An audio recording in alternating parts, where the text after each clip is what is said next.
नमस्कार दोस्तों। विश्व इतिहास की सीरीज़ में जो आरएस मेंस में क्वेश्चंस आते हैं, विश्व इतिहास पहली बात तो अपने आरएस मेंस के सिलेबस में प्री में नहीं है। तो विश्व इतिहास का पुनर्जागरण के जो वीडियोज़ मैंने बनाए हैं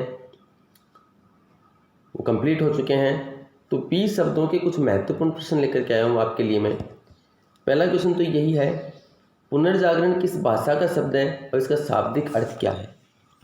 तो देखिए, केवल इसी क्वेश्चन की अपन बात करें तो पुनर्जागरण फ्रेंच भाषा का शब्द है, रेनेसा से बना है और रेनेसा का शाब्दिक अर्थ होता है पुनर्जन्म, बौद्धिक पुनरुत्थान यानी पुनः जागना।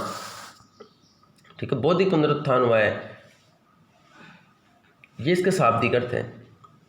रेनेसा, जैसे कि आप जानते हैं कि ये राजनीतिक या धार्मिक आंदोलन नहीं था, ये एक मानसिक क्रांति थी और सांस्कृतिक आंदोलन था जिसमें यूनानी रोमन संस्कृति जो कुस्तुनतुनिया में जिसके विद्वान थे, तो जब ओटोमन साम्राज्य यानी तुर्की साम्राज्य ने जब आक्रमण कर दिया कुस्तुनतुनिया पर, तो कुस्तुनतुनिया के बहुत सारे विद्वान अपनी उन पुस्तकों के साथ में इटली आ गए थे भाग करके। तब रेनेसा शब्द का प्रयोग हुआ था। रेनेसा शब्द का सबसे पहले प्रयोग करने वाला व्यक्ति था जॉनसन टॉमस वैसारी। जॉनसन टॉमस वैसारी, इस व्यक्ति ने सबसे पहले पुनर्जागरण शब्द का, रेनेसा शब्द का प्रयोग किया था। और किस संदर्भ में किया था? इसने इटली की कला और ज्ञान के पुनरुत्थान के संबंध में इस शब्द का सबसे पहले प्रयोग किया था। फिर आता है रेनेसा मैन किसे कहा जाता है। बहुत ही पॉपुलर वर्ड है रेनेसा मैन। यानी रेनेसा मैन का मतलब यह है, रेनेसा के बारे में अपन समझ गए कि रेनेसा पुनः ज्ञान है, वापिस बौद्धिक पुनरुत्थान हुआ है ज्ञान का। और रेनेसा मैन ह्यूमैनिटी यानी ऐसे व्यक्ति, ऐसे मनुष्य के लिए, ऐसे व्यक्ति के लिए हुआ है जिसकी अनेक रुचियाँ थी, अनेक विषयों में उसकी रुचियाँ थी। वो दार्शनिक भी था, वो कूटनीतिज्ञ भी था, वो राजनीति भी पढ़ सकता था। एक ही व्यक्ति जिसे अलग अलग विषयों में रुचि थी जिसकी, ऐसे व्यक्ति को रेनेसा मैन कहा गया है। जैसे लियोनार्डो दा विंची, जिसने मोनालिसा जैसी चित्रकारी की, माइकल एंजेलो, ये कुछ ऐसे विद्वान हैं जिनकी अनेक विषयों में रुचि थी, इन्हें रेनेसा मैन कहा गया है। फिर बात आती है रेनेसा शब्द का सबसे पहले प्रयोग किसने किया। मैंने आपको बता दिया है कि जॉनसन टॉमस वैसारी, जॉनसन टॉमस वैसारी ने सबसे पहले इस शब्द का प्रयोग किया। और किस संदर्भ में किया? जो इटली में कला और ज्ञान का जो पुनः उत्थान हो रहा था, उस संबंध में शब्द का प्रयोग जॉनसन टॉमस वैसारी ने किया है। फिर अगला क्वेश्चन आता है, मानववाद से क्या अभिप्राय है।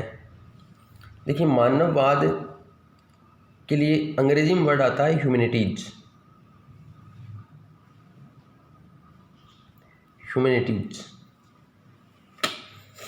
ह्यूमैनिटीज एक लैटिन भाषा का शब्द है और इसका अर्थ होता है उन्नत ज्ञान।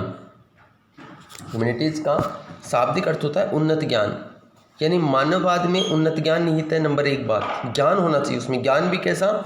यानी एक संकीर्ण ज्ञान नहीं होना चाहिए। कहने का मतलब संकीर्ण ज्ञान नहीं है इसके अंदर, उन्नत ज्ञान है। पेट्रार्क पहला मानवतावादी विचारक था। पहला मानवतावादी विचारक माना जाता है पेट्रार्क को। पेट्रार्क ये पहला मानवतावादी विचारक माना जाता है। मानववाद का जन्मदाता या मानववाद का पिता कहा जाता है पेट्रार्क को। यह है मानववाद। फिर आता है पुनर्जागरण का प्रभाव। पुनर्जागरण का क्या प्रभाव पड़ा? तो पुनर्जागरण की वजह से तो बहुत सारे प्रभाव पड़े थे। कला के ऊपर क्या प्रभाव पड़ा, साहित्य पर क्या प्रभाव पड़ा, विज्ञान पर क्या प्रभाव पड़ा, अलग अलग भागों में से बांटा जा सकता है। लेकिन चूंकि अपने पास में शब्द 20 ही हैं, तो इसको अपन लिख सकते हैं कि मध्यकाल में जो चर्च की सत्ता, रूढ़ि परंपराओं का बोलबाला था, सर्वोच्चता थी, संप्रभुता थी, इसके स्थान पर अब इन रूढ़ि परंपराओं का पतन हो गया, अंधविश्वास का पतन हो गया और भौगोलिक वैज्ञानिक खोज का मार्ग प्रशस्त हुआ। भौगोलिक खोजें, वैज्ञानिक खोजें, तार्किक तरीके से सोचने समझने की शक्ति, वैज्ञानिक ज्ञान, इनका विकास हो। फिर अगला क्वेश्चन आता है गियोवेनी बोकेचिया कौन है? तो गियोवेनी बोकेचिया पुनर्जागरण काल के एक विद्वान हैं। अब तक इन जो गियोवेनी बोकेचिया को लैटिन में गद्य साहित्य का जनक कहा जाता है। लैटिन भाषा में गद्य साहित्य की रचना की इसने।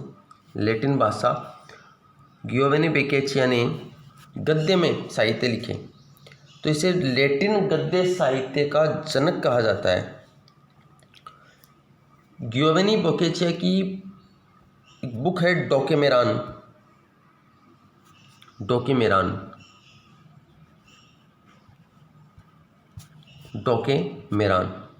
तो 2 पॉइंट हो गए। पहला तो गद्य साहित्य का जनक है, लेकिन गद्य साहित्य का कहाँ पर? लैटिन साहित्य का। तो लैटिन गद्य साहित्य का जनक है। इसकी प्रसिद्ध बुक का नाम है डोकेमेरान, और ये 2 पॉइंट हैं इसके बारे में इंपॉर्टेंट यही है कि लैटिन गद्य साहित्य का जनक है डोकेमेरान, इसकी बुक है। फिर अगर नेक्स्ट क्वेश्चन पे आते हैं अपन। नेक्स्ट क्वेश्चन है लोरेंजो वाला के बारे में बताइए। लोरेंजो वाला क्या है? तो लोरेंजो वाला एक ऐसा विचारक है जिसने मतलब इतिहास की जो परंपराएं चली आ रही थी उनकी आलोचना करना शुरू किया था इसने। ऐसे समझ लीजिए कि प्रारंभ इसने किया था। तो ऐतिहासिक आलोचना का जनक कहा जाता है लोरेंजो वाला का। इटली का ही था। तो सबसे पहले तो इसके देश की बात कर लेते अपन। तो इटली का विचारक है। दूसरा, ऐतिहासिक आलोचना का जनक है, और इसकी बुक यदि याद रख सको तो इसकी बुक है donation of Constantine. Donation of Constantine इसकी बुक का नाम है। तो ये लोरेंजो वाला है। फिर बात आती है फ्रांसवा रेवेलास। फ्रांसवा रेवेलास के बारे में अपन बात करते हैं। फ्रांसवा रेवेलास, इसके नाम जो फ्रांस इसका नाम पड़ा है वो इस कारण पड़ा है कि फ्रांस का है। तो फ्रांस का विचारक है। गद्य साहित्य को उपन्यास पद्धति में लिखना प्रारंभ किया इसने। तो देखिए गद्य साहित्य का जनक तो कौन था? अभी भी देखा अपन ने, जिसे गद्य साहित्य का जनक कहा जाता है वो तो आ गया गियोवेनी बोकेचिया। और गद्य साहित्य की जगह पे अब लिखना चालू हुआ पद्य साहित्य में, या यूँ कहिए गद्य साहित्य को उपन्यास पद्धति में लिखना प्रारंभ हुआ। गद्य साहित्य को उपन्यास पद्धति में लिखना प्रारंभ किया किसने? फ्रांसवा रेवेलास ने, जो कि फ्रांसीसी था। और इसकी प्रमुख बुक का नाम है गरगंतुआ एंड पेंटाग्रुअल। गरगंतुआ एंड पेंटाग्रुअल इसकी पुस्तक का नाम है। नेक्स्ट क्वेश्चन है मोंटेन ए मोथे। ये दोनों फ्रांस के थे।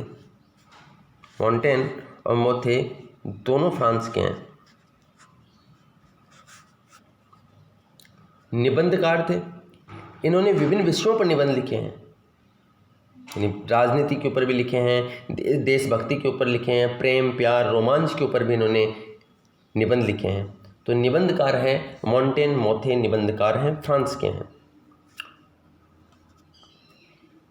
टॉमस मूर बहुत ही प्रसिद्ध व्यक्ति है अपने काल का, और टॉमस मूर के लिए आपको बताऊं, इसकी बुक है यूटोपिया। समाजवादी विचारक था ये। यूटोपिया का अर्थ होता है, एक कल्पना की इसने, एक जहाज है जिसके ऊपर इसने एक ऐसा देश, एक ऐसे राज्य की कल्पना की है जहाँ पर एक आदर्श राज्य की कल्पना की है, जहाँ के लोग आपस में मिलकर के शासन सत्ता चलाएंगे, किसी बाहरी सत्ता की आवश्यकता नहीं होगी, सब समानता के साथ में रहेंगे। तो समाजवादी विचारक है, समाजवादी राजनीतिक विचारक है। यूटोपिया इसकी बुक का नाम है, और यूटोपिया एक राज्य के रूप में, आदर्श राज्य के रूप में इसने कल्पना की है। ब्रिटेन का था ये, ब्रिटिश साहित्यकार है। Edmund Spenser. एडमंड स्पेंसर के बारे में अपन जाने तो ये भी ब्रिटेन का है। एडमंड स्पेंसर ब्रिटेन का है।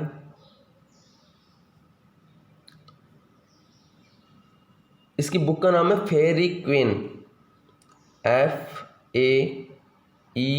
FAERIE, फेरी क्वीन नामक पुस्तक लिखी।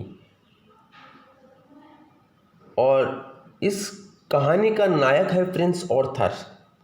ये कहानी लिखी है फेरी क्वीन और इसका नायक है प्रिंस ऑर्थर। तो प्रिंस ऑर्थर की विशेषताओं के बारे में इसने बताया है, उसकी आलोचनाएं भी की है इस बुक में। अपने काम के बाद इतना भी लिख देंगे, एडमंड स्पेंसर ब्रिटिश साहित्यकार हैं, फेरी क्वीन बुक लिखी है, तो भी अपना काम हो जाएगा यहाँ पे। फिर आता है सेरेवेंटी ब्रूनो।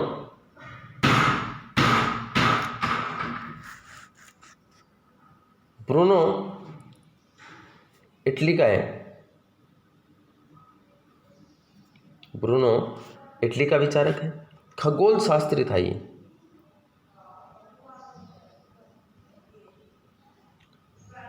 ब्रूनो इटली का एक खगोल शास्त्री था। इसने कोपरनिकस के सिद्धांत का समर्थन किया था। कोपरनिकस ने जो सूर्य केंद्रित सिद्धांत दिया है, तो कोपरनिकस का जो सिद्धांत था उसका इसने समर्थन किया है। और चर्च ने ब्रूनो को जिंदा जला दिया था, तो ब्रूनो भाग गया था। 7 वर्ष तक अपने देश के बाहर रहा था जब इसको मृत्युदंड की सज़ा दी गई। लेकिन जब वह इटली पहुंचा तो इस ब्रूनो को जला दिया गया था। इम्पोर्टेंट है ब्रूनो। फिर अपन बात करते हैं आगे गैलीलियो। गैलीलियो, जिसने जानते हैं आप गैलीलियो के बारे में, इटली का था गैलीलियो, बहुत नाम सुनते आए हैं अपन बचपन से। इटली का खगोल शास्त्री था और इसने टेलीस्कोप का आविष्कार किया था, दूरबीन का आविष्कार किया है गैलीलियो ने। और टेलीस्कोप के माध्यम से इसने कोपरनिकस के सिद्धांत का समर्थन किया था। इटली का है गैलीलियो। न्यूटन ब्रिटेन का एक वैज्ञानिक है और इसकी बुक का नाम है प्रिंसिपिया मैथमेटिया, प्रिंसिपिया मैथमेटिसिया।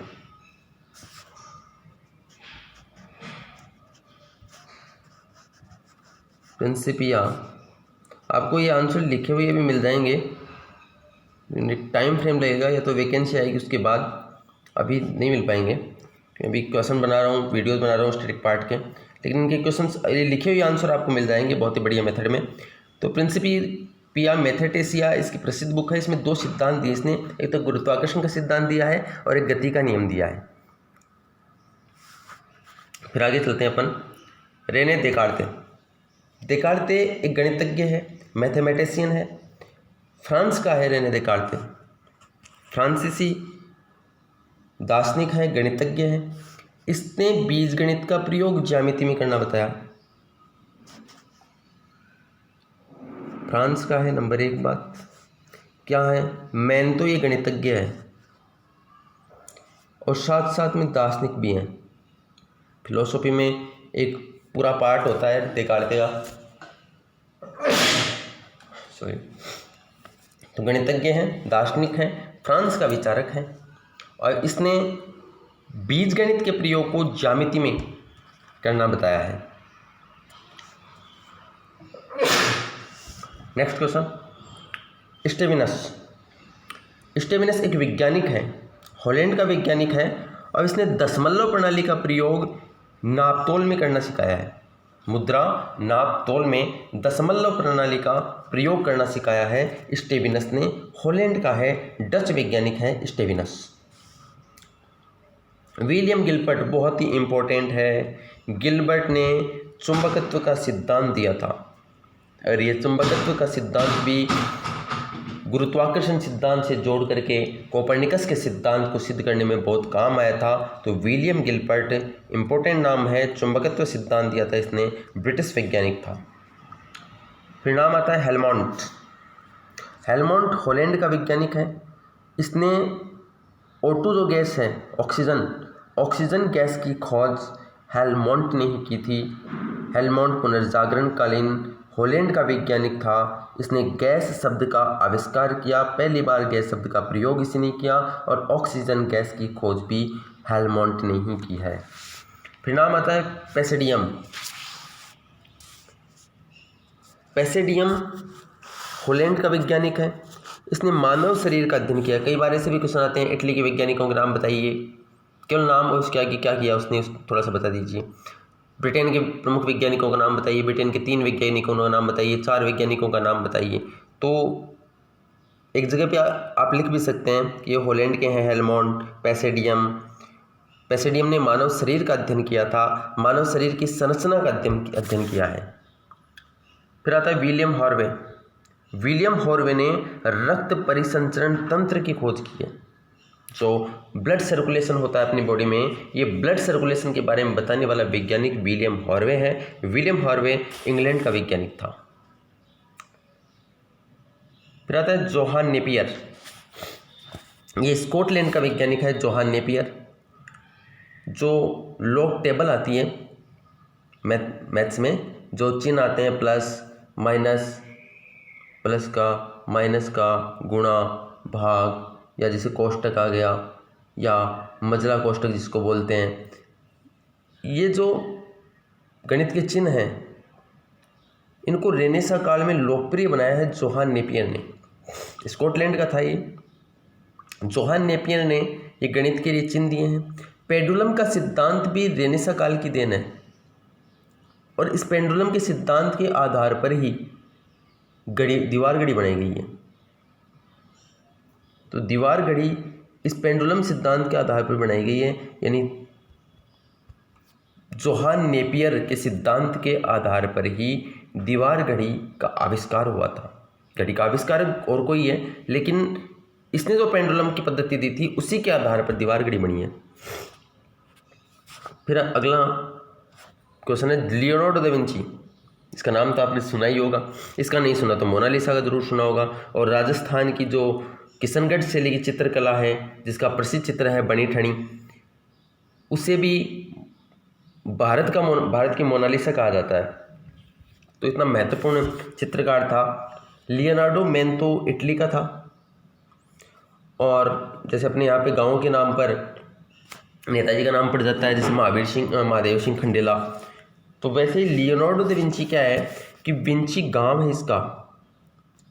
विंची लियोनार्डो का गांव है, और ये विंची फ्लोरेंस के पास पड़ता है। अभी कोरोना के युग में फ्लोरेंस का नाम बहुत सुना होगा आपने, कोरोना का कहर आया है फ्लोरेंस में। फ्लोरेंस इटली का शहर है, बहुत इम्पोर्टेंट शहर था।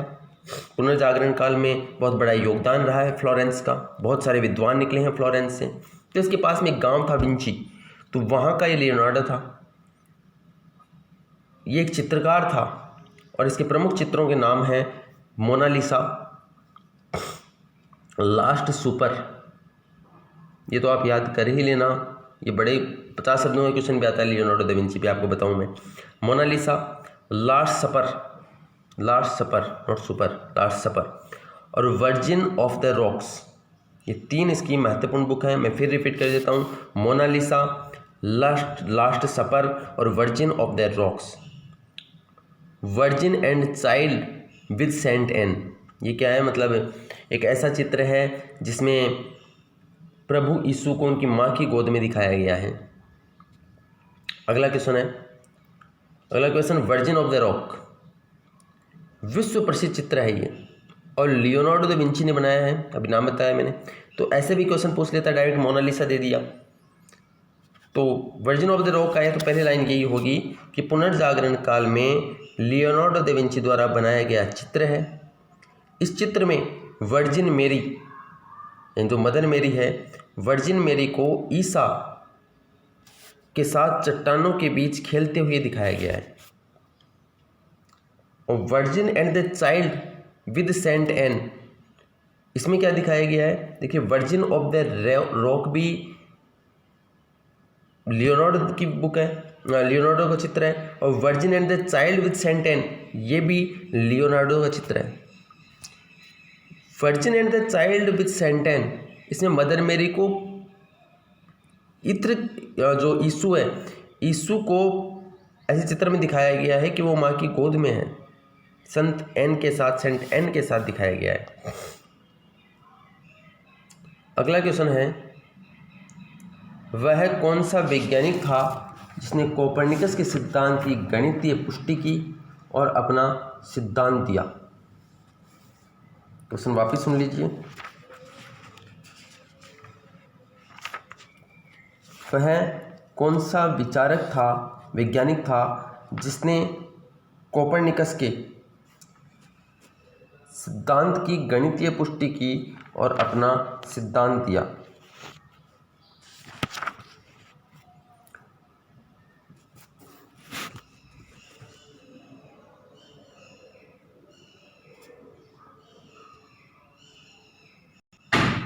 तो अभी मैंने बताया था कि केपलर ने गणितीय सिद्धांतों से ये सिद्ध किया कि ग्रहों की गति दीर्घवृत्ताकार होती है, और कोपरनिकस के सिद्धांत की पुष्टि की है।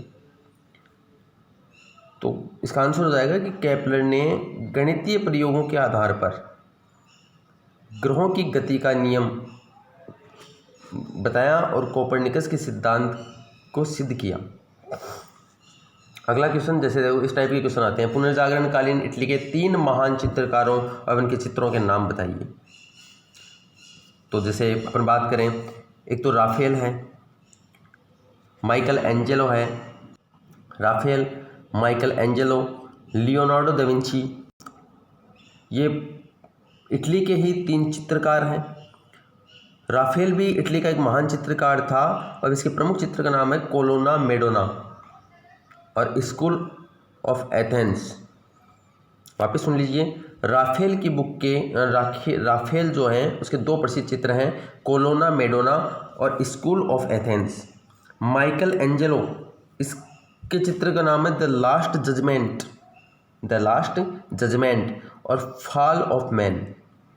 लियोनार्डो विंची के बारे में अपन देख लिया है, Mona Lisa, last supper, virgin of the rocks, virgin and child with Saint Anne, ये इसकी प्रमुख चित्र हैं। नेक्स्ट क्वेश्चन, दांते भी बहुत इंपॉर्टेंट व्यक्ति है। ये भी फ्लोरेंस का निवासी था, इटली के फ्लोरेंस का निवासी है और इसके 2 प्रसिद्ध ग्रंथ हैं। डिवाइन कॉमेडी यानी व्यंग्यात्मक शैली में लिखता है दांते की जो लेखन शैली है वो है व्यंग्यात्मक, और इसकी बुक के नाम से आपको पता चल जाएगा कि व्यंग्यात्मक शैली का ही लेखक था, डिवाइन कॉमेडी। कॉमेडी शब्द का प्रयोग अपन हंसी मजाक में करते हैं और डिवाइन कॉमेडी यानी देवता को आपने हंसी मजाक बना दिया है, ऐसा इसने कहा है। और आपको पेट्रार्क के बारे में बताऊं, थोड़ा सा डिटेल में देख लीजिए पेट्रार्क को। पेट्रार्क का 50 शब्दों का भी क्वेश्चन आता है, मैं बता ही देता हूं। पेट्रार्क को मानववाद का जनक कहा जाता है, ये पुनर्जागरण का भी जनक है। पेट्रार्क के पिता दांते के मित्र थे